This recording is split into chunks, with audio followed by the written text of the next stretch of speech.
सुंदर बातें सुंदरम मिक्स में हमारे सभी मित्रगण दर्शकगणों का स्वागत है।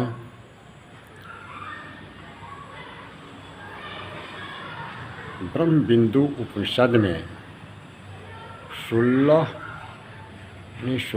17 और 18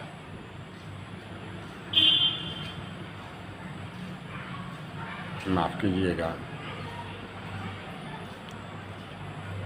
16 और 17 में श्लोक में मंत्र में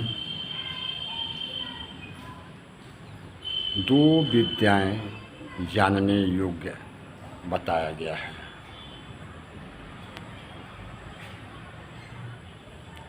उसमें दो विद्याएं जानने योग्य बताया गया है। तो उसमें कौन कौन से विद्याएं?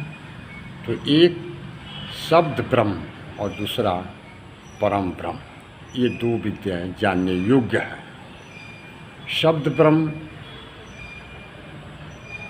तो पहले यह इसके कहने से पहले हम यह कह देना चाहते हैं कि जितना भी शब्द में देखते हैं वह ब्रह्म है, शब्द ब्रह्म है माना गया है, इसलिए शब्द ब्रह्म और परम ब्रह्म कहा गया है।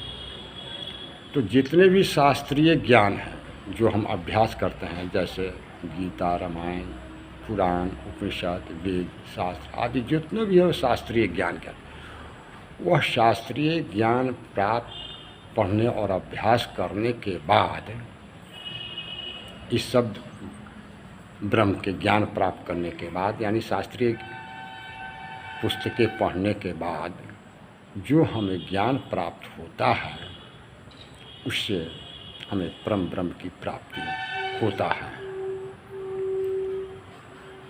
और जब इन शास्त्रों के अध्ययन के बाद जब परमात्मा की प्राप्ति होता है, परम ब्रह्म की प्राप्ति होता है, तो जितने भी हमारे शास्त्र हैं, वेद शास्त्र, पुराण, गीता, रामायण आदि जितने भी हैं, वह उसी प्रकार छोड़ देना चाहिए जिस प्रकार एक किसान अपने धान को खेत में से काट कर ले आकर धान को निकाल लेता है, पुआल को खलिहान में ही छोड़ देता है। इसको दूसरे शब्द में भी कह सकते हैं कि धान को कूट कर यानी मशीन द्वारा निकाल कर चावल ले लिया जाता है और भूसी को स्वतः छोड़ दिया जाता है। यही दो विद्याएं ब्रह्म बिंदु उपनिषद में कहा गया है। तो हमारे मित्रगण, यही दो विद्याएं हैं जो शास्त्र ज्ञान करने के बाद स्वतः यह छूट जाता है। तब तक के लिए ओम नमः शिवाय।